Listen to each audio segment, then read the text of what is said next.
의 내용은 다윗과 요나단의 우정입니다.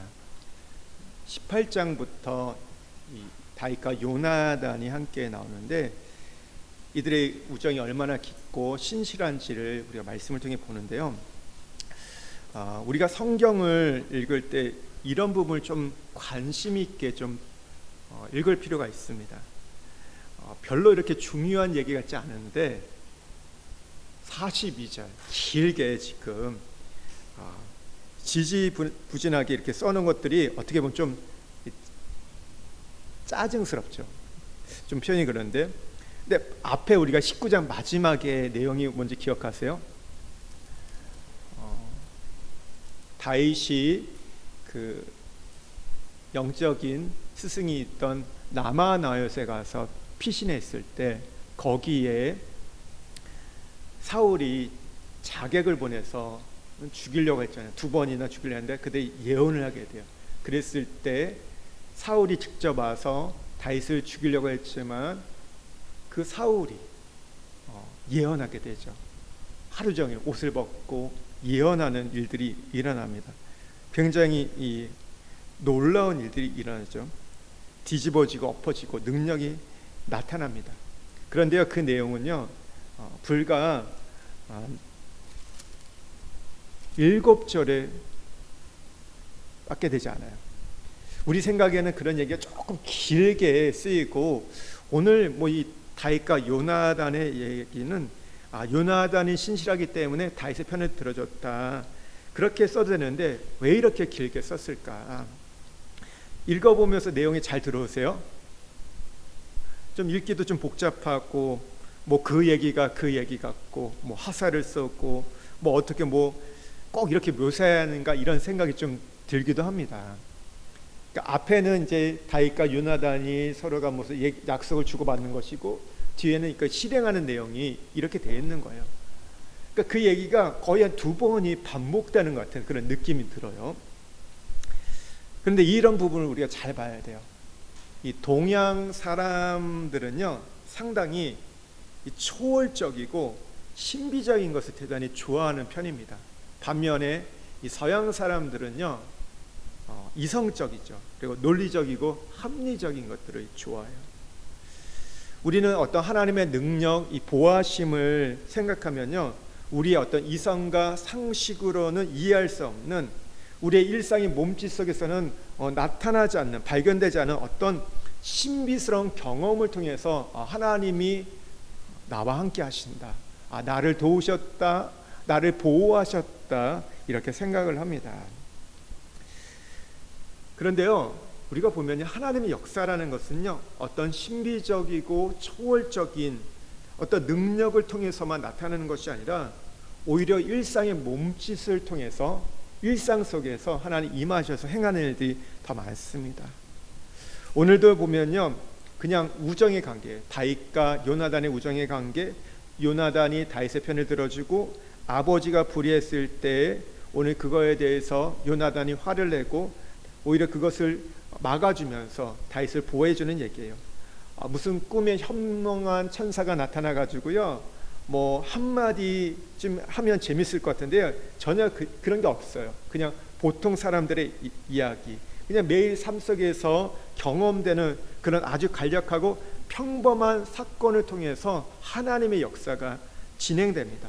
다윗은 그것을 통해서 보호를 받게 되고 피신하는 것을 우리가 보게 됩니다.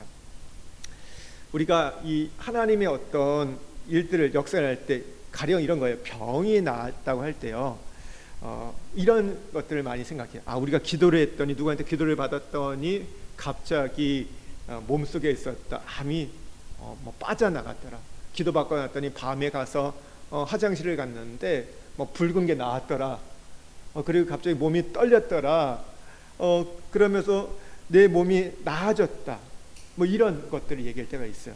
실제 그런 간증들이 있잖아요.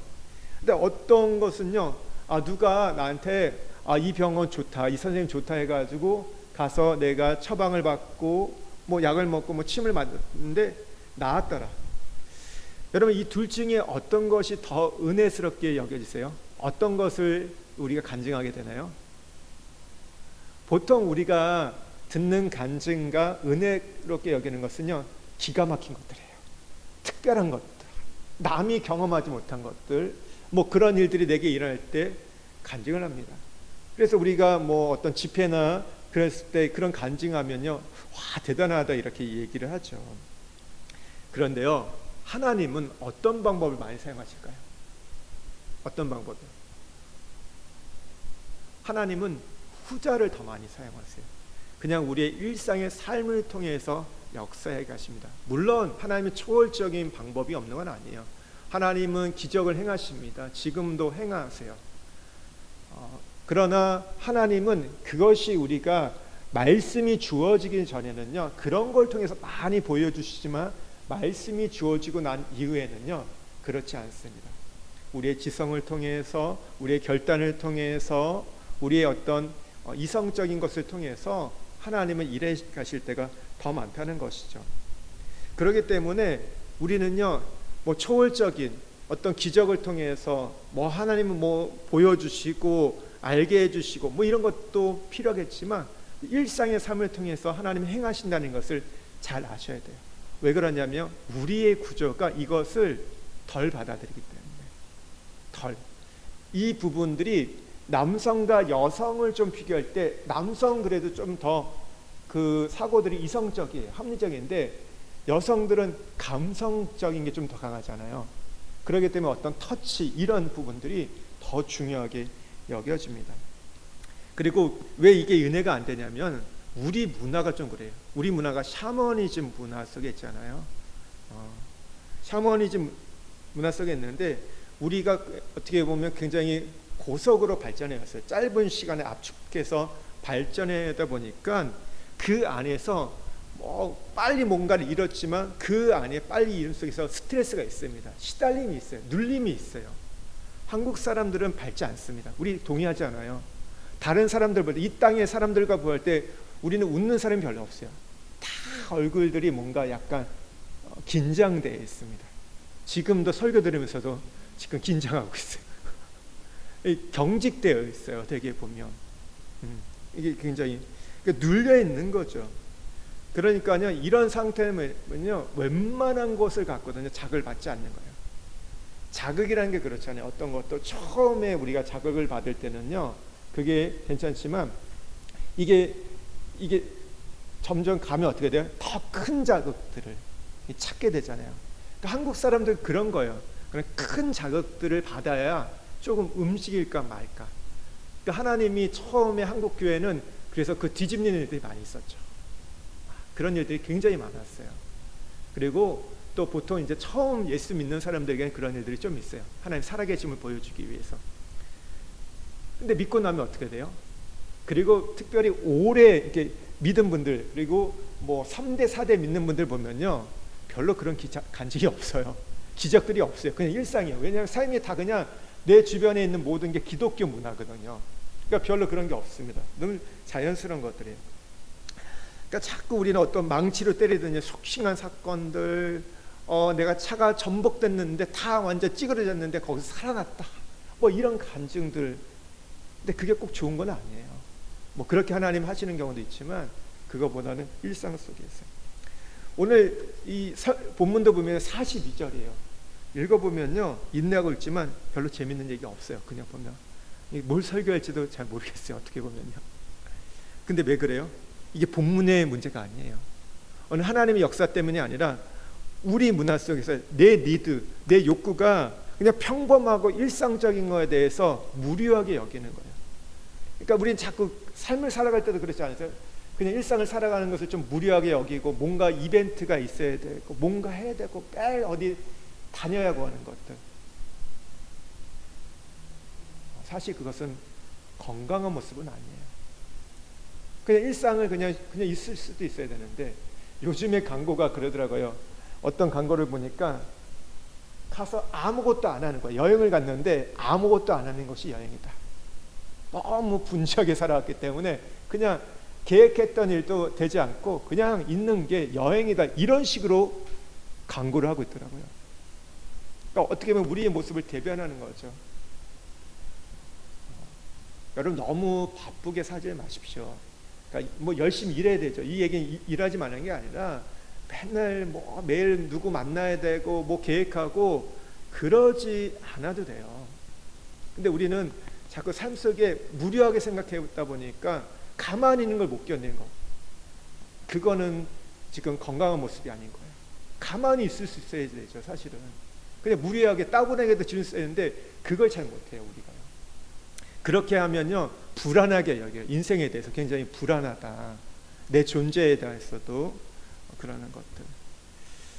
하나님은 우리에게 초월적인 방법을 통해서도 일하시지만 그냥 많은 경우는 일상의 삶 속에서 그냥 이 부부 생활을 통해서 아이 낳고 친구 만나고 뭐 배신당하고 욕먹고 돈도 잃어버리고 뭐 이런 것을 통해서 자꾸 섬세한 미세한 부분을 통해서 하나님이 역사하고 계신다는 것을 여러분 우리가 기억하셔야 돼요. 우리 우연이 없다고 하잖아요. 우리가 이 땅에 사는 것도 우연이 아니고 내 옆에 있는 분도 우연이 아니에요. 그냥 어쩌다가 지나다가 마주친 그분이 아니에요. 다 이 안에는 하나님의 섬세한 계획과 어떤 인도하심이 있다. 근데 우리는 이 부분들에 대해서 자꾸 거절해요. 하나님이 내 옆에 누군가를 데려다 넣었는데 나는 안 맞아. 나는 별로 이렇게 성향이 틀려 하면서 우리는 거절하는 거. 근데 하나님은 그 가운데 역사하시는 거거든요. 오늘 말씀에 보면 그렇게 그 땅에서 그 사건을 통해서 하나님이 일하신다고. 근데 우리는 뭐예요? 그 땅을 거절해요. 내가 땅을 선택하려고요. 이게 좋다고 하면서 하는데 그렇지 않습니다. 오늘 우리가 지지고 볶고하는 것들, 부부의 싸움 속에서 때로는 자녀를 키우면서 뭐 이런 하나하나가 하나님이 역사에 개입하는 거예요. 신앙에 대해서 우리는요 조금 이원론적인 게 많죠. 기도하는 거, 뭐 우리가 말씀을 보는 거, 뭐 예배를 하는 것만이 신앙이라고 생각하는데 그건 잘못된 생각입니다. 우리의 삶 전체가 신앙인 거예요. 모든 것이 신앙이고, 왜냐하면 신앙이라는 것은 다른 게 아니라 하나님과 연결된 것이 다 신앙인 거예요. 그러면 그게 뭐예요? 사람을 만나는 것, 우리가 돈을 쓰는 것, 우리가 부부와 관계하는 것, 이 모든 것들이 신앙이에요. 잠언을 보세요. 제일 많은 얘기가 뭔지 아세요? 말과 돈이에요. 돈에 대해서 얼마나 많이 얘기하는지 몰라요. 우리는 돈에 대해서 얘기하면 이건 굉장히 어떻게 세속적이다 얘기하는데 그렇지 않습니다. 성경은 돈에 대해서 굉장히 많은 얘기를 해요. 물질에 대해서요. 재물을 어떻게 벌어야 되고 어떻게 써야 되는지 이런 부분들을 얘기하고, 근데 이게 구약에만 있지 않고 신약에 와서도 있습니다. 굉장히 중요한 거예요. 여러분의 신앙을, 그러니까 그것을 어떻게 보면 우리가 신앙의 척도가 되는 게 뭐냐, 돈을 어떻게 대하냐가 우리가 신앙을 볼 수 있는 거예요. 그리고 사람을 어떻게 대하냐에 따라서 그것이 우리의 신앙을 보여주는 거예요. 내가 얼마나 기도를 하냐, 얼마나 성경을 많이 하냐, 얼마나 능력이 있냐, 우리는 자꾸 그런 것만 갖고 신앙을 평가하려고 하는데 그렇지 않다. 그렇지 않다. 우리의 삶 속에서 얼마나 사랑과 약속을 잘 지키는지, 얼마나 그 말이 신뢰할 수 있는지, 그런 거 하나하나, 내가 다른 사람에 대해서 어떤 태도를 갖고 대하는지, 이런 부분들, 그러면서 내게 또 주어진 일들에 대해서, 직업에 대해서 내가 어떻게 받아들이고 하는지, 이 모든 것들이 다 하나님 역사고 여러분 신앙생활인 거예요. 그러니까 이것을 우리가 깨달으면 훨씬 우리의 신앙생활이 여유롭고 풍요로워집니다. 안 그러면 이런 거예요. 교회에 와서는 뭔가 굉장히 하지만 나가면 달라지는. 우리 알잖아요. 왜 욕먹는지. 교회가 욕먹고 성도들이 욕먹는 가장 큰 이유가 뭐예요? 교회하고 교회 밖의 모습이 너무 다르다는 거잖아요. 이원론적인 것들. 갭이 있을 수 있겠죠. 당연히. 갭이 어떻게 없겠어요. 우리가 한계가 있고 부족함이 있기 때문에 있지만, 근데 이게 너무 크기 때문에 어제 보니까 뭐 이제 그런 것 같아요. 뭐 어제 여기 인도네시아 한인 동포 단톡방에 무슨 글이 올라왔는데 안 좋은 글이었죠. 별로 안 좋은 글인데 뭐 누가 사기쳤다는 이런 얘기를 올린 거예요. 이분이 이제 분노해가지고 막 올려서 이게 속지 말라 하는데, 근데 제가 그 글을 그냥 보면서 무슨 생각이 들었냐면 그런 거였어요. 이 사기친다는 사람이 어떤 분이냐면 어느 지역에서 교회를 다니는 분이라고 얘기를 하는 거예요. 그걸 보면서 그냥 이분이 사기친다 그렇게 하면 넘어갈 수 있는데 꼭 교회에 다니는 것들을 이분이 부각을 시키더라고요. 근데 참 그걸 보면서 부끄러운 거죠. 여러분, 우리가 하나님을 찾는 사건은요, 교회 안에서 꼭 지금 말씀을 들을 때만, 기도할 때만이 아니라 우리가 그냥 지나가면서 나뭇 이파리 하나 보면서 그 바람 소리에서 또 비 오는 날 작은 우리가 어떤 자동차의 접촉 사고를 통해서 다른 사람과의 만남, 또 때로는 뭐 엘리베이터에서 오고 가면서 만났던 어떤 만남에서 대화를 통해서도 우리가 그 안에서 주님의 임재를 경험할 수 있어요. 지난주에 어떤 집사님 얘기하시더라고요. 뭘 얘기를 하다가 본인이 교회를 오면서 오는데 나무를 보는데 푸른 나무를 보니까, 이게 나무가 그렇게 잎사귀가 있는 나무를 보니까 오래된 잎은요 그 위치가 다 아래에 있더래요. 새싹, 그리고 지금 화려한 것들은 위에 있고, 그 보통 오래된 것들은 밑에 있다 얘기를 하는 거예요. 그래서 그렇구나, 신앙에서도 오래된 사람들, 섬기는 사람은 밑에서 자기를 받쳐주는 것이고, 새로운 사람이 할 수 있도록 이렇게 화려하고 새롭게 뻗어나가는 그런 것들은 위로 이렇게 보이게 해야 한다, 이런 얘기를 하시는 거예요. 제가 그걸 지금 다 정확하게 전달을 좀 못한 것 같은데 그 얘기를 들으면서 참 공감했어요. 우리가 그런 나무 하나를 보면서도 하나님의 뜻을 좀 깨달을 수 있는 것 같아요. 그러니까 우리의 일상에서 지금 밥을 먹다가 사람을 만나서 그냥 떠들고 가는 게 아니라 그 가운데 대화 속에서 하나를 우리가 또 발견하고, 때로는 우리 옆에 계신 우리 집사님들 통해서, 또 때로는 헛갈려하는 그 모습을 통해서도 우리가 하나님 볼 수 있는 이런 눈, 이런 신앙이 중요합니다. 오늘 본문에 이제 들어가서요, 다윗이 이제 도망자, 망명 생활을 시작합니다. 참 이제 고독과 슬픔에 잠기게 되죠. 그 앞에서도 어려움이 있지만 이제는 뭐 그 안에서 당했던 어떤 힘듦이 아니라 도망자로서 하기 때문에 굉장히 고독한 그런 시간을 보내는데, 그때 요나단의 뜨거운 우정을 통해서 위로를 받고 힘을 얻습니다. 어떤 분은 그래요. 뭐 믿는 사람이 필요하냐, 그냥 하나님만 찾으면 되지. 근데 그렇지 않아요. 바울이요, 노년에 보면요 이렇게 얘기해요. 나 외롭다. 제가 지금 근데 보면요, 사람을 보내달라. 나한테 그 옷을 갖다 주면서, 외투를 갖다 주면서 나를 좀 찾으면 좋겠다 얘기를 해요. 바울도 그래. 바울만큼 고난당한 인물이 어디 있어요. 근데도 바울이요 사람을 찾아요. 함께했던 믿음의 동역자 아들을 찾는 걸 보게 됩니다. 그러니까 우리가 신앙을 너무 오해하시면 안 돼요. 그러니까 누가 어떤 목사님이 이런 얘기를 하시는 거예요. 자기 교회에 이제 임직하는 분들을 놓고 이제 설교를 하시는데 목사님이 예를 드신 거예요. 이렇게 어려울 때, 힘들어할 때 어떻게 해야 되냐 했을 때 많은 분이 그렇게 얘기한대요. 목사님, 제가 기도하겠습니다. 힘내십시오. 이렇게 해야 한대요. 감사한 일이잖아요. 그런데 그 목사님 하시는 말씀이, 그거는 50점이다. 진짜 100점은 뭐냐면, 목사님 힘드시죠? 제가 여기 호텔 예약해놨으니까 가서 쉬십시오. 여행 가십시오. 이 무슨 얘기예요 지금? 우리가 인간이라는 거예요. 그러면서 하나님께서는 그러면 우리가 신적인 관계만 맺으면 우리의 인생의 모든 것들이 해결되냐? 그렇지 않다는 거예요. 사람과 사람의 그런 위로와 격려와 그 손길을 통해서 하나님 그것을 통해서도 우리를 위로하시고 세워가신다는 거예요. 근데 우리는 착각할 때가, 보통 사람 아니고 신앙이 좋은 사람은 뭐 하나님이면 다 되지. 하나님이면 다 돼요? 하나님은 다 되죠. 근데 하나님은 어떻게 그걸 다 되게 하세요? 사람을 통해서 오게 하신다는 거. 이게 중요한 거예요, 우리 삶에서. 그러니까 우리 옆에 있는 사람이 너무나 소중한 겁니다. 그의 위로와 그 말 한마디가. 본문에 보면 이제 다윗이 사울의 분노를 피해 달아나기 직전에 사울의 아들인 요나단에게 도움을 요청해요. 그래서 사울의 마음이 진짜 뭔지, 본심이 뭔지를 좀 확인하려고 합니다. 이때 요나단이 아무 조건 없이 다윗을 도와줘요.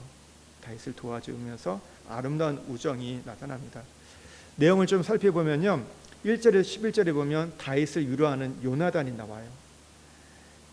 다윗이 지금 자신의 어떤 결백을 요나단에게 호소하는데 1절에 보면요, 다윗이 라마 나엿에서 도망하여 요나단에게 이르되, 그러니까 라마 나엿에서 도망하였던 거. 왜 도망해요? 사울이 자기를 죽이려고 거기 찾아왔는데, 근데 그때 사울이 이제 하나님의 영이 임해가지고 예언하다 보니까 그 틈을 타가지고 도망쳐 왔던 겁니다. 그러면서 요나단에 찾아와서 물어봤다는 거예요. 사울이 지금 자기를 죽이려는 것이 그냥 악령이 들어서 광기에 지금 이것을 하는 거냐, 아니면 다른 의도가 있는 건지 좀 알아달라고 합니다. 왜 그랬을까요? 광기였다면 앞에서도 그랬잖아요. 이 사울이 이제 뒤집어질 때 그때 창을 던져서 막 죽이려고 했잖아요. 그때 다시 피하고 조금 지나고 나면 다시 사울이 제정신이 돌아오면 또 이제 수금을 타고 뭐 섬겼기 때문에 다윗은 만약에 그 어떤 그냥 그런 것 때문이라면 그래도 내가 이 사울을 섬기겠다는 그 마음속에 있었던 거예요. 근데 다른 의도가 있었다면 그렇게 하지 못하니까, 그러니까 이해할 수 없었던 거예요. 왜 자기를 지금 죽이려고 하는지. 너무 고통스러워서 괴로워서 자기 심정을 다 얘기합니다. 내가 무엇을 하였으며 내 죄악이 무엇이며 내 아버지 앞에 내 죄가 무엇이까 그가 내 생명을 찾느냐. 그럴 때 이제 요나단이 결단코 내가 죽지 않을 거다. 내 아버지가 크고 작은 일을 내게 알리지 않냐고는 행하지 않는다. 내 아버지가 어찌하여 이 일을 내게 숨기리요? 그렇지 않을 거다. 그러면서 다윗가 3절에 보면 맹세합니다. 내가 내게 은혜 받은 줄을 내 아버지께 밝히 알고 스스로 이르기를 요나단이 슬퍼할까 두려운지 그에게 이것을 알리지 아니하려 함이니라. 그러나 진실로 여호와의 살아계신가 내 생명을 두고 맹세하니 나와 죽음 사이는 한 걸음뿐이나. 그러니까 다윗이 자기가 이제 죽음과 사망과 한 걸음뿐이라고 얘기합니다. 그랬을 때 이 얘기를 하니까 요나단이 이 고민을 쏟아내는 다윗에게 대해서 도와줄 것을 약속을 해요. 그래서 이제 5절과 10절에 보면 사울의 진심과 계획이 무엇인지 알겠다고 약속을 합니다. 그러면서 11절에 보면요, 다윗을 들로 나가서 위로해 주는 걸 보게 돼요. 그러니까 죽음의 위협에 있는 다윗은요, 이 요나단의 그 어떤 받아줌과 그리고 그의 어떤 태도 그리고 그 위로가 굉장히 힘을 얻게 되는 것이죠. 그러면서 이제 진실한 우정을 하나님 앞에서 언약으로 맺어갑니다. 여기 5절에 보면요, 이렇게 얘기해요. 내일은 초하루라고 얘기합니다. 그러니까 우리가 예전에 성경에는 월삭이라고 하는데, 그러니까 월삭은 매월 첫날에 지키는 잔치날이에요. 민수기 10장과 28장에 나오는데 어떤 교회는요 월삭 기도회래요. 그러니까 매월 첫날을, 어떤 교회는 뭐 3일을 따로 예배를 드리는 거예요. 그러니까 우리가 무슨 주일 예배, 수요 예배, 뭐 금요 예배, 뭐 새벽 기도 말고 6월 1일이면 월요일이었잖아요. 그러면 그날도 모여서 예배를 드리는 교회가 있어요, 지금도요. 그러니까 여기에 성경에 나오는 좀 근거를 갖고, 이날은 이 구약에서는 종교적인 절기였어요. 뭐 나팔을 불고 뭐 번제, 속죄제를 드리면서 즐거워하는 축제 기간이었어요. 그러니까 사울은 이때마다 함께 참여해서 공적으로 지켰던 것 같습니다. 근데 보세요, 마음으로는 저기가 그 살기로 가득한데 여전히 종교적 의식에는 참여하는 사울을 보게 됩니다. 이때 근데 보면요, 앞에서 우리가 좀 보면 이 3절에 보면요, 다윗이 또 맹세하여 이르되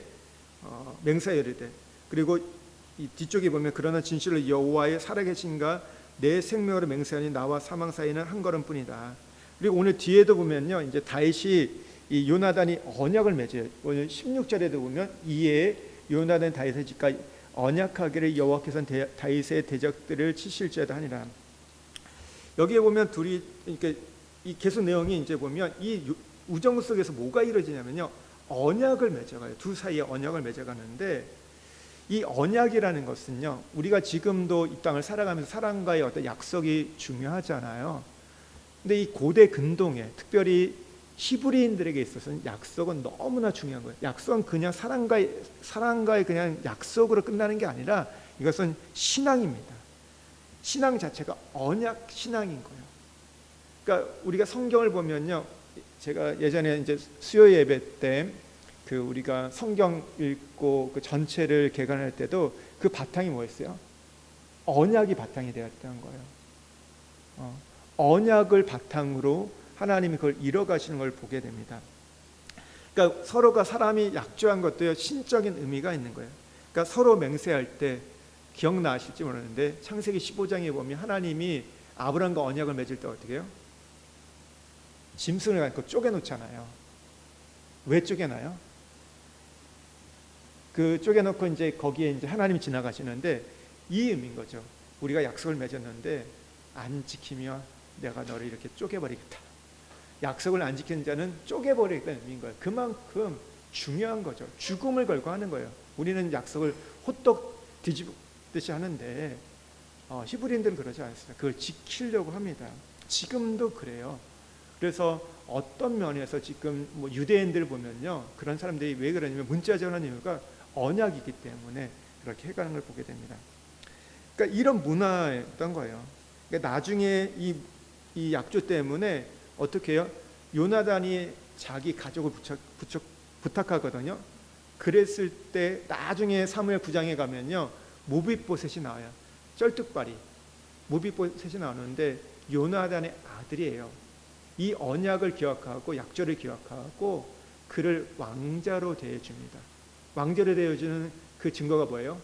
같은 식탁에 앉게요. 그 당시에는요, 같은 식탁에 아무나 앉는 게 아니라 왕의 식탁에 누가 앉을 수 있습니까? 왕자만이, 가족만이. 그렇게 친구의 아들이었지만 똑같이 내 아들처럼 대우해 주는 걸 보게 됩니다. 이런 문화가 중요해요. 우리가 이제 미국 서양 문화 보면 기독교 문화가 바탕이잖아요. 많이 타락했죠. 혼잡해요. 그런데 그럼에도 불구하고 이들의 삶의 근거를 보면 뭐가 있어요? 이들 안에는요, 한 번 약속한 것에 대해서는 끝까지 지킬 수 있는 그런 게 있어요. 요즘에 이제 한국도 좀 많이 바뀌었는데 지갑을 잃어버리면요, 사람들이 잘 안 가져간다 합니다. 왜 그런지 아세요? 가져가서 하다 걸리면 더 큰 벌을 받기 때문에. 그게 주워서 써도 문제가. 근데 곳곳에 CCTV가 있다 보니까 걸릴 수가 있는 거예요. 근데 이런 얘기했어요. 예전에 독일 같은 경우는요, 지갑을 잃어버려도요, 그 자리에 가면요, 그대로 있다고 해요. 왜냐하면 그들의 정직이 있고 이들의 어떤 이런 이것은 내게 아니라는 게 있기 때문에 그걸 건드리지 않는다고 합니다. 그러니까 바탕이 뭐냐면 이들에게 신뢰가 있고 이 약속에 대해서. 우리가 선진 사회에서 가장 중요한 게 뭐예요? 그 나라가 뭐 경제력이 뭐 부강하다 뭐 그런 것도 있지만 더 중요한 게 뭐예요? 신뢰죠. 신뢰. 우리가 지금 금융이라는 거 여기서 제일 중요한 게 뭐예요? 이런 거죠. 이런 어떤 금융 경제에서 중요한 게 뭐냐면 예측할 수 있는 것이고, 또 하나가 뭐냐면 그거에 대해서 신뢰할 수 있는 거예요. 그러니까 우리가 뭐 주식 같은 거 있고 경제가 왜 흔들려요? 그게 신뢰되지 않을 때. 만약에 그것을 집행하는 이 담당자들이 말이 바뀌어 버리면 그렇잖아요. 어제 했던 말과 오늘 했던 말이 다르면 불안한 거예요. 신뢰하지 못하면 그 시스템을 우리가 받아들이지 못하고 흔들리는 걸 보게 돼요. 선진 사회는 뭐예요? 그 말이 결국 수표가 되는 거죠. 그것이 우리가 개런티가 되는 거예요. 선진 사회 그런 거예요. 왜 우리가 중국이 선진 사회라고 말하지 않습니까? 전 세계에서 두 번째로 지금 큰 나라인데 그렇게 많은 달러를 갖고 있고 금을 갖고 있고 자원을 갖고 있는데 그들의 말을 믿지 못하기 때문인 거죠. 뒤바뀌기 때문에. 우리가 인도네시아도요, 지금 경제 이제 10대 강국으로 들어올 수 있는 것 같아요. 지금 여기에 보면요, 내수가 안 되는데도 여기 지금 5% 성장하고 있어요. 왜요? 자원이 있기 때문에. 부가 있어요. 어떻게 보면요. 근데도 왜 이 땅을 우리가 선진사회라고 얘기하지 않습니까? 우리가 다 알고 있잖아요. 불의와 부정이 너무 많다는 거. 그걸 우리가 작은 데서부터 큰 데까지 다 그것을 경험하잖아요. 어떤 사업을 할 때 그런 부분들, 우리가 관행이 있고 뒷돈을 주지 않으면 안 된다는 이런 부분이 있다 보니까 이 땅이 아무리 지금 뭐 그러잖아요. 30년 전보다 지금은 더 잘 살게 됐잖아요. 근데도 이 땅이 우리가 선진사라고 얘기하지 않아요. 중진국으로 지금 좀 들어갈지 모르겠지만 선진사, 어떻게 보면 한국보다도 경제력이 더 커질 수도 있다고 말하지만 선진국이라고 얘기하잖아요. 그리고 우리나라도 선진국이라고 얘기하지 않습니다. 왜 그래요? 전 세계 지금 K-팝이 세계의 어떤 문화를 선도한다고 하지만 우리의 안에는요, 그 어떤 이 언약이, 약속이 우리는 별로 이렇게 보장이 안 되거든요. 잘 안 지켜지거든요. 우리 부패 지수 굉장히 높습니다. 여전히 한국은요. 그러니까 금융에 대해서 우리가 굉장히 폐쇄적인 거 있고 안 되는 이유가 뭐예요? 그게 안 되기 때문에, 보장이 안 되기 때문에. 그러니까 우리가 이런 부분들, 한국 사람도 그렇고 우리가 신앙인도요, 이해관계에 따라서 유익하면 뭐 그것을 지키고 손해되면 가차없이 버리는 그런 구조가 있다면 그것을 우리가 바꾸셔야 돼요. 너무 이게 우리가 이게 내 유불리에 따라서 어떤 것을 해가는 것들. 우리가 신앙인들이요, 헌금도 잘해요, 예배도 잘 드려요, 뭐 어떤 거 보면 뭐 열심히 해요. 근데 사람과의 관계에서 잘 안 지켜요. 근데 이게 비성경적인 모습입니다. 비성경적인 거예요. 그런데 유대인들이 이게 철저했던 거예요. 한번 약속을 지키고 공적인 언약을 했을 때는요, 이렇게 하기 때문에요, 반드시 지키려고 애를 쓴다는 것이죠. 근데 이 모습이 더 신앙적인 거예요. 우리는 그러니까 이런 부분들은 약하면서 우리가 뭐 기도했다, 뭐 했다, 뭐 봉사했다, 뭐 이런 걸 갖고 자꾸 신앙을 척도하려니까 불균형이 이루어지는 거죠. 중요하죠. 우리가 예배를 드리는 거, 우리가 기도하는 거, 말씀을 배우는 거, 그걸 통해서 힘을 얻는 거예요. 공급을 받는 거예요. 근데 그게 뭐예요? 삶 속에서 그럼 내가 언약을 지켜야죠. 남편과 얘기했으면 그 약속을 지킬 수 있어야 되고, 자녀들하고 약속했으면 그걸 지킬 수 있고, 또 우리 지체들과 약속했으면 내가 그걸 지킬 수 있는 게 중요하지, 뭐 다 어떻게 사람이 지킬 수 있어. 근데 이 말이, 여러분, 그렇죠. 우리가 어떻게 다 지킬 수 있는데 그 말이 자꾸 반복되는 거예요. 예의가 많다는 것은요, 그것은 믿지 못한다는 거예요, 우리가. 그럼 그런 얘기를 누가 믿겠습니까? 그 사람 얘기할 때. 그러니까 우리가 그런 것도 조심해야 돼요. 누구한테 다음에 만나서 밥 한번 먹자 얘기하는 거, 인사치레라도 하지 마셔야 돼요. 사실은요, 우린 그렇게 인사치레 하잖아요. 다음에 한번 봐. 할 말이 없으니까 그냥 헤어질 때 잘 가라고 하면 되는데 그냥 다음에 한번 봐 하면서 생각도 안 해요. 그런 것이 우리가 사람들이 할 때 그러니까 뭐라고 해야 돼? 저분이 저렇게 말하는 거 진짜 밥 먹자는 게 아니라 그냥 인사치레요. 우리 그렇게 또 이해하잖아요. 우리는 이 약속이 이렇게 잘 안 되니까. 요즘에 이제 와서 그러니까 한국에서 뭘 많이 해요? 좋은 식당 가려면 어떻게 돼요? 몇 달 전부터 예약해야 돼요. 예약하지 않으면 안 돼요. 그리고 뭐죠? 노쇼하면 안 되죠. 그래서 뭐래요? 그거에 대해서 이제 예약금을 걸어놓잖아요. 그러니까 그렇게 하잖아요. 약속을 지키라는 거죠. 그러니까 어떤 분이 그랬잖아요. 뭐 보니까 최근에 보니까 어느 학교에서 울릉도인가 이렇게 여행을 가기로 했대요. 학교에서 가기로 했는데 다 이렇게 한 달 전인가 약속을 해놓고 한 2주 되고 막 했는데, 식당들 있잖아요. 식당도 이렇게 잡고 왔는데 연락이 없더래요. 한 일주일 됐는데도. 그래서 전화를 해봤더니 이쪽에서 지금 사정이 있어가지고 못 가게 됐다, 이렇게 얘기를 하는 거예요. 근데 학교에서 직접 하지 않고 뭐 여행사나 그런 걸 통해서 했잖아요. 그러면 어떻게 돼요? 미리 연락을 줘야 되잖아요. 왜냐하면 손님 많이 온다니까 그만큼 뭐 부식들을 준비해 놓고, 또 그러면서 예약도 사람도 온다는 거 다 받지 않고 그랬는데 뭐 일주일도 안 돼서 이렇게 해버리니까 다 손해보게 되는 거. 그럼 누가 다음에 온다고 할 때 약속을 잡으려고 해줄까요? 그런 거죠. 손해를 끼치는 거. 나는 손해를 안 보는 거. 나는 상황이 안 돼서 못 갔으니까. 근데 이쪽은 피해를 주는 거. 권사님, 만약에 식당에 그런 사람도 오면 어떠세요? 속 뒤집어지죠. 안 받고 싶죠, 우리. 근데 이런 부분들이 신앙이라는 거예요. 이런 부분들을 우리가 잘 지키셔야 돼요. 우리가 배워야 할 것은 어디서 배웠다고요? 책도 있잖아요. 다 유치원에서 배웠다고. 감사합니다, 고맙습니다, 사랑합니다, 우측 통행해야 되고, 뭐 우리가 횡단보도 지날 때 파란불에 건너야 됩니다. 우리가 어떻게 보면 가장 기초적인 부분들, 그것을 우리가 잘 안 지키는 거. 교회에서도 누가 그 얘기 하시더라고요. 그 처음 교회 갔는데 이분이 교회를 가가지고 마음이 상했던 게 어디냐면 주차장에서 나올 때 믿는 사람이 어떻게 저러냐, 뭐겠어요. 뭐 새치기 하고 막 끼어들고 막 이런 것들, 양보하고 배려할 걸 생각했는데 그렇지 않은 것들. 그러니까 이런 부분 하나하나가 그게 얼마나 됐는데 그렇지 않은 거예요. 그게 신앙입니다, 우리가. 근데 우리는 대단한 것들, 꼭 뭔가 나타나는 게 아니에요.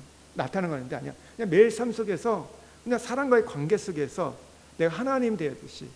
그래서 나중에 보면 골로새서에 보고 에베소에 보면 뭐라고 해요? 우리가 종과 상전, 우리의 직장에서 뭐라고 얘기해요? 죽게 하듯 하라고 얘기해요. 그 신앙은 그 사장님이 주님이 아니라 죽게 돼, 그런 태도로, 마음으로 대하라고 얘기했거든요. 그게 신앙입니다. 근데 우리는 너무 이게 이분법적으로 갈라져 있다는 거예요. 일상에 대해서 너무 많이 놓치는, 기독교인들이 일상이 너무 없을 때가 있는 거예요. 신앙이 좋다고 하는 사람들이 어쩌면 목사 같은 저 같은 사람이 일상이 더 없을 수도 있는 거예요. 그건 잘못된 거죠.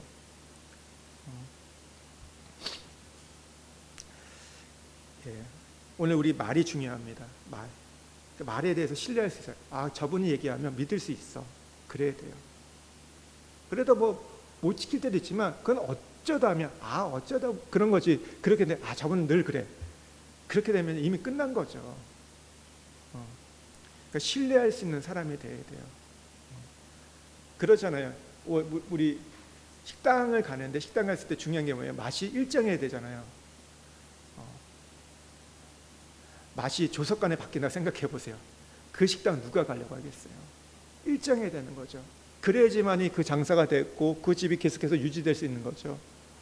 마찬가지 사람도 우리가 그래야 되는 거예요. 신앙을 우리가 살아간다는 거, 변화되는 건 그런 겁니다. 우리가 그럴 수 있는 사람들.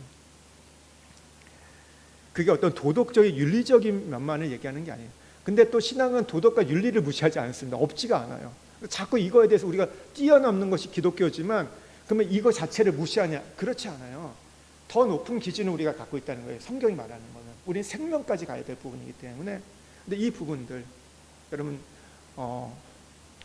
혹시 돌아보시면서요, 우리가 이 말씀을 통해서 내 삶 속에서 혹시 그런 부분들, 그 약속들에 대해서 지키지 않은 부분이 있다면 우리가 그것을 회개하셔야 돼요. 그리고 가서 미안하다 얘기해야 되고, 성경은 뭐라고 해요? 내가 깨달으면 5분의 1만 더 드리면 돼요. 그렇게 배상하면 되지만 그게 걸렸다. 그러면 4배, 5배 갚아야 한다고. 그만큼 중요한 문제라는 거예요. 그래서 사람들 관계 속에서 했던 것들, 혹시 밥 한번 먹자 했던 분 있으면 기억나시면요, 가서 밥 한번 드십시오. 그 약속을 지켜야 되는 거예요. 한번 보자 했으면 봐야 돼요. 인사치레 하지 마십시오. 그런 말이 우리 안에 불필요한 말이에요. 성경은 그것이 없어지는 것이 우리가 성화된다고 얘기해요. 변화되었다. 그것이 성숙되어 가는 거예요.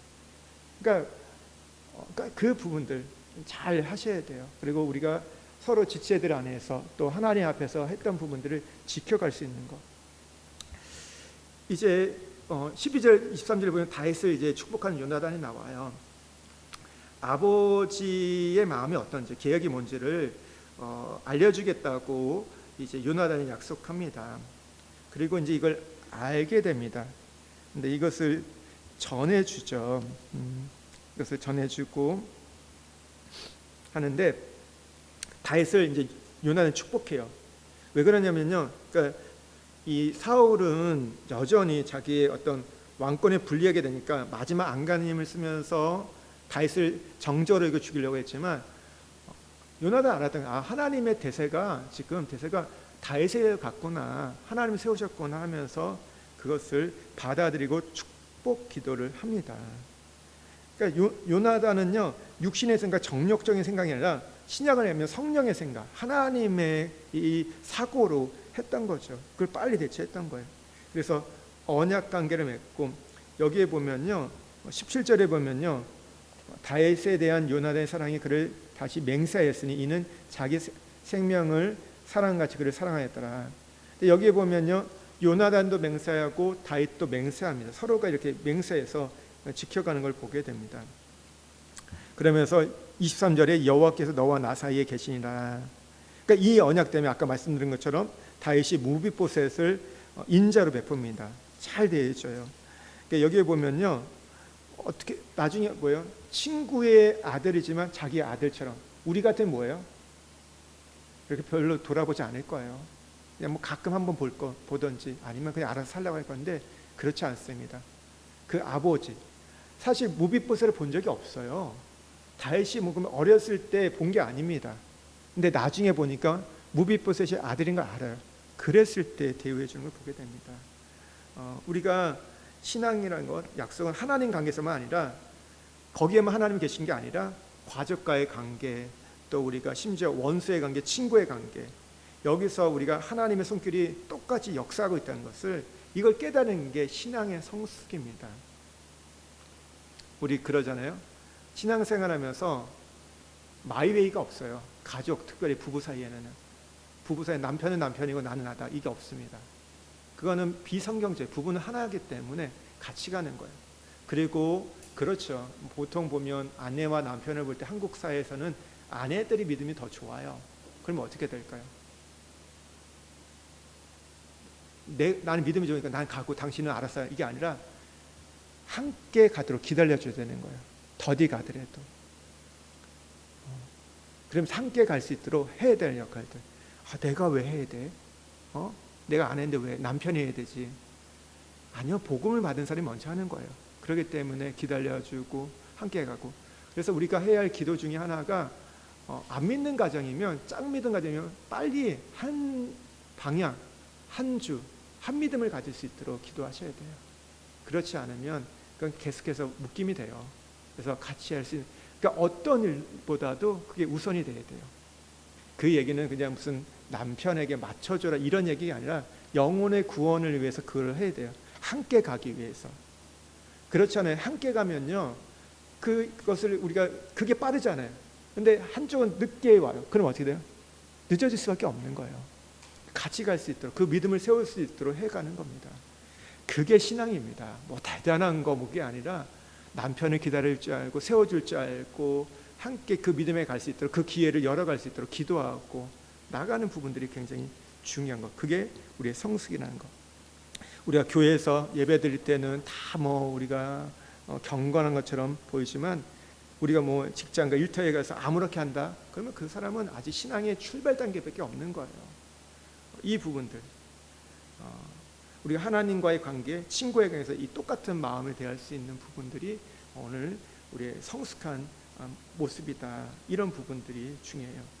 그래서 오늘 이제 보면, 이제 앞에서 이렇게 약속을 하고 이제 실행이 되는 게, 이제 요나단이 직접 이 초하루 월삭 때 가서 아버지에게 물어봅니다. 근데 처음에 뭐냐면, 사울이 다윗이 빈자리를 보고 아무 얘기를 하지. 뭐 어떤 지금 부정해져 가지고 뭐 여러 가지 부정하는 게 있잖아요. 뭐 시체를 만졌거나 뭘 하면 같이 하지 못하는 이런 게 있기 때문에, 그래서 모든가 해보다 했는데 둘째 날 셋째도 안 오니까 어떻게 돼요? 둘째 날 없으니까 그거에 대해서 요나단이 묻습니다. 왜 식탁의 자리에 오지 않았냐? 그럴 때 요나단이 다윗과 얘기했던 것처럼, 뭐 다윗의 집에서 지금 제사가 있어서 형이 요청해서 갔다, 이런 얘기를 합니다. 그때 어떻게 해요? 사울이 분노합니다. 그래서 죽일 놈이라고 잡아오라고 해요. 그랬을 때 어떻게까지 합니까? 이 아들 요나단에까지요 창을 던져요. 여기 33절에 보면요, 죽이려고 합니다. 완전 광기에 사로잡힌 거죠. 미쳤습니다. 완전 악한 영이기 때문이니까요, 다윗만이 아니라 자기 아들까지 지금 사울이 죽이려고 합니다. 그랬을 때 요나단이 분노합니다. 그리고 아버지의 잘못을 이야기하고 또 그 다음날 음식을 먹지 않습니다. 정의의 편에 섰던 거죠. 그리고 나서 이 아버지의 본심을 다윗에게 전합니다. 그리고 다윗이 이제 피하기로 결정해요. 이제 그때 화살이 나오잖아요. 화살을 앞에서 얘기했잖아요. 빨리 앞에 서면 이게 도망치라는 신호잖아요. 그래서 이제 뭐 요나단이 화살을 쏘고 한 소년이 그걸 해서 화살이 앞에 갔으니까 뭐 가져와라 뭐 이렇게 하면서 다윗과 요나단이 했던 어떤 비밀, 그것을 통해서 이걸 확인시켜 줍니다. 그랬을 때 어떻게 해요? 서로가 이제 가까이 가지 못해요. 멀리서 바라보면서 서로가 이제 사랑을 확인하고 나서 서로가 서로에게 절을 하고 나서 함께 우는 장면이 오늘 나와요. 많은 사람들은요, 내 눈에 보이지 않으면요 그 사랑도 떠났다고 해요. 그러니까 그러잖아요. 우리가 뭐라고 표현하죠? 그러니까 뭐 결국 내 앞에 보이는 사랑, 뭐 이게 사랑도 그냥 눈에 보인다고 얘기해요. 그런데요, 다윗과 요나단은요 더 이상 자기의 눈에 보이지 않았지만 헤어졌지만 기도로서 사랑의 교통을 이뤄감을 보게 돼요. 그러니까 그 약속들을 지켜가잖아요. 오늘 이제 이 두 친구의 마지막 슬픔이에요. 나중에 23장에 잠깐 이 수풀에서 한번 봐요. 그런데 더 이상 그 다음부터 만날 기회가 없어요. 아프죠, 슬프죠. 근데도 그 약속들을 지켜갑니다. 여러분, 우리가 그리스도 안에서 이런 진정한 친구가 있어야 돼요. 믿음 안에서 이런 친구. 그렇다면 우리 인생을 잘못 살지 않은 것 같아요. 잘 산 인생인 것 같아요. 내 삶 속에서 이런 친구 한 명만이라도 있다면, 이런 어떤 우리가 우정을 나눌 수 있는, 영혼을 나눌 수 있는 친구 한 명만 있다면 잘 살았다. 그렇지 않겠어요? 친구 많으세요? 그러잖아요. 인생을 살아가 보면요, 나이가 들면 들수록 어떻게 돼요? 하시는 말씀들이 그런 것 같아요. 다들 예전에는 수천 명이 내 핸드폰에 연락처가 있었는데 나중에 갔더니 50명, 20명 점점 줄어들더라. 나는 예전에는 그 수천 명이 나를 먹여 살리고 내 인생에 어떤 프라이드가 있는데 가봤더니 나중에 가봤더니 별로 의미 없더라. 그 사람들은 나와 별로 상관이 없더라. 진짜는 몇십 명 안 된다는 거예요. 몇십 명도 안 된대요. 뭐 10명도 돼. 근데 진짜 이런 우정을 나눌 수 있는 친구 한 명만 있어도 여러분 인생은 실패한 거 없습니다. 그러니까 너무 사람들 많이 만나려고 하지 마시고 전도하려고 만나세요. 열심히 만나세요. 그러나 진짜 내 인생에 한 명만 있어도 외롭지 않아요. 진짜 이런 친구 한 명만 있어도 그 분은요 어떤 어려움 속에서 견뎌갈 수 있어요. 그러니까 그걸 만드셔야 돼요. 우리가 살아가면서 뭐 어려서부터 친한 친구도 있을 수도 있고요. 근데 그거보다 믿음 안에서, 교회 안에서 만났던 그런 친구들이 있어야 돼요. 그래서 멀리 있어도 말하지 않아도 이렇게 마음이 주고받을 수 있는 그런 그 영적인 친구. 지금도 내가 지금 60이 되어도 해야 되는 거예요. 그거는요. 이 땅을 살아가면서 뭐 제일 좋은 거는 남편과 할 수 있으면 제일 좋고요. 남편도 친구죠. 우리가 하고, 근데 그 남편 말고 한 명, 이렇게 한 명을 꼭 하십시오. 그걸 기도하세요. 진짜 그런 분을 만나시고 그런 친구한테는 오늘 보세요. 다윗도 그렇고요. 요나도 다 투자해요. 자기 것들을 아끼지 않고 마음만이 아니었어요. 사랑만이 아니었어요. 어떻게 목숨까지 걸고 이렇게 서로가 이렇게 맺어가는 것들 필요합니다. 그래서 우리가 사실 가면 갈수록 인간관계가 넓어지는 게 아니라 좁아져야 돼요. 그러니까 좁아진다는 얘기가 너무 이렇게 불필요하게 이렇게 가져갈 필요가 없다는 거야. 이 사람 아니요, 그렇지 않아요. 안 그래도 돼요. 그러니까 정말 필요한 분들 내 인생에 이렇게 있을 때 갈 수 있다는 거죠. 여러분, 믿음의 친구들이 하나님이 우리에게 주신 가장 큰 선물 중에 하나예요. 우리가 이런 친구, 정말 우정을 나눌 수 있는 그런 친구를 찾으시고요. 그런 친구가 되시길 바랍니다. 그러면 인생이 행복할 거예요. 기쁘고 우리가 어떤 어려움이 와도 또 헤쳐나갈 수 있을 겁니다. 우리 같이 말씀을 붙잡고 기도하겠습니다. 다윗과 이 요나단의 아름다운 우정을 보는데요. 그 우정은 단지 어떤 브로맨스가 아닙니다. 그냥 남자들끼리 그냥 서로가 죽이 잘 맞아가지고 그런 게 아니라 그 안에는 언약이 있었어요. 하나님에 대한 그 신실한 모습이 있었고 그것이 서로 간에 언약으로 연결이 됐던 거죠. 우리 신앙은요 결국 하나님과의 관계지만 그 하나님과의 관계는요 하나님과의 우리가 둘 사람 하나님과 나만 단독자의 그 관계가 아니라 우리의 삶의 모든 영역, 내가 친구와의 관계, 내 남편과 내 자녀, 내가 지체들 교회 안에 또 밖에서의 그 모든 관계가 신앙입니다. 거기서 중요한 건 뭐냐면 언약이에요. 약속하는 것들. 하나님, 우리가 약속한 것들은 해로울지라도 지키게 하여 주십시오. 이 시대가 실용주의와 실리주의로 하나님 정말 혹독 뒤집듯이 약속을 뒤바꾸는데 하나님, 우리는 그렇게 그 가치관을 따라가지 않게 해주시고, 때로는 하나님 그것이 나한테 불이익이 돼도 약속을 지킬 수 있는 것, 하나님께 약속한 것들, 또 사람 사이에 약속했던 것들을 지킬 수 있게 해주시고, 헛말하지 않게 해주십시오. 내 말에 신용도가 있게 해주십시오. 하나님 신뢰할 수 있는 그 언어와 하나님 그 모습들이 우리 안에 있게 해주십시오. 또 그리고 하나님, 다윗과 요나단 같은 그런 영적인 친구 참 부럽습니다. 오늘 내게도 이런 믿음의 친구가 있게 해주십시오. 만나게 해주시고 내가 그런 믿음의 친구가 되게 해주십시오. 그랬을 때 서로가 약조했던 것들을 함께 지켜가면서 아름다운 우리의 인생을 살아갈 수 있게 해달라고, 또 그러면서 우리가 일상 속에서 임하시는 그 하나님을 기억하게 해주십시오. 우리 주여 은혜를 주옵소서 한번 외치고 기도하며 나가겠습니다. 주여 은혜를 주시옵소서.